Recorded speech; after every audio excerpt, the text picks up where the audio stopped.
डाली। बहुत बहुत शुक्रिया हमारे साथ बातचीत करने का। Thank you so much. आपको शुक्रिया। Thank you. कहते हैं कि अगर ये ग्रीन रेवोल्यूशन, हरित क्रांति नहीं हम लाते और फर्टिलाइजर्स और पेस्टिसाइड्स का इस्तेमाल हम नहीं करते तो हमारा देश जो है वो भूखों मरता। इसमें आपकी क्या राय है?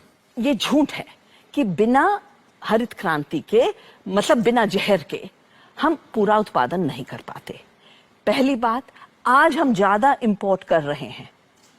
आज जो दाम बढ़ रहे हैं इसलिए बढ़ रहे हैं कि हमारा सारा दाल गायब हो गया हरित क्रांति की वजह से, सारे तेल गायब हो गए, क्योंकि ये मोनोकल्चर होता है, एक ही फसल उगा सकते हो, बस गेहूं या चावल या कपास। पंजाब में और कुछ नहीं दिखने को मिलता। हम 70% डिपेंडेंट हो गए basic oil and pulses import पे। वो दाल और तेल हम खुद उगा सकते थे अगर हम ढंग की खेती कर रहे होते, अगर मिश्रित खेती कर रहे होते।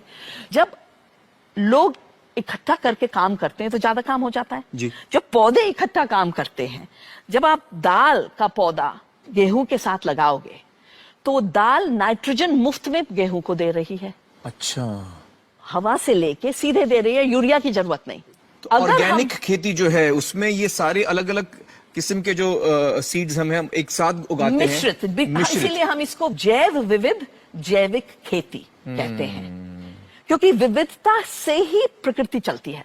करेक्ट। और जो कहते हैं कि हमने रासायनिक और नए बीज की वजह से उत्पादन बढ़ाया, अगर आप कैलकुलेशन करो कि पूरी जमीन पंजाब की अकेली धान और गेहूं उगाएगी तो ज्यादा चावल और गेहूं तो होगा ही। आप जब दालें नहीं उगा रहे, चना नहीं उगा रहे, तूर नहीं उगा रहे, मूंग नहीं उगा रहे, उड़द नहीं उगा रहे, तो उतना तो बढ़ेगा ही। रिप्लेसमेंट का फैक्टर है। और एक और से जुड़ा हुआ है कि पेस्टिसाइड की एक बीमारी है। आप पेस्टिसाइड की चक्रव्यूह में जब घुस जाओ तो एक स्प्रे करोगे, फिर 4 करोगे, फिर 30 करोगे, फिर 60 करोगे, और आपको और करना पड़ेगा, क्योंकि जो एक प्रकृति की व्यवस्था है उसको आप बिगाड़ रहे हैं। कीटाणु को रोकने की, उसे आप तोड़ रहे हो। और वो अंदर है, खाने के अंदर है, हर सेल के अंदर है। तो आप सोचते हैं अच्छा सेब को आपने पील कर दिया, बहुत अच्छा है, सेब के अंदर है पेस्टिसाइड।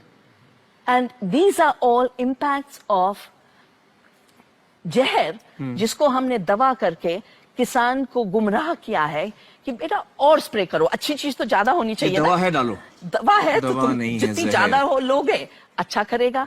दवाई के लिए, असली दवाई के लिए इतना कॉशन है कि डॉक्टर जब दवा देता है कहता है इसके साथ ये मत खाना, 2 घंटे का सेपरेशन दो। और जहर के लिए एक पूरा फ्रीडम, खाओ बेटा, स्प्रे, किसान को खूब स्प्रे करो और आपको कि खूब खाओ। और इसलिए अगर हम इंडिया को शाइनिंग मानते हैं, इंडिया को एक इमर्जिंग ग्लोबल सुपर पावर मानते हैं, उसका मेजर होना चाहिए कि भारतवासी कितने संपन्न हुए, किसान कितने संपन्न हुए। 2.5 लाख किसानों ने आत्महत्या कर ली। वो आत्महत्या जुड़ी हुई है कर्ज से। कर्ज है बीज और जहरीले रासायनिक के लिए, और दूसरी तरफ बीमारी फैल रही है। वंदना जी, आपने इस बहुत ही अहम मुद्दे पर इतनी अच्छी तरह से रोशनी डाली। बहुत बहुत शुक्रिया हमारे साथ बातचीत करने का। Thank you so much. आपको शुक्रिया। Thank you.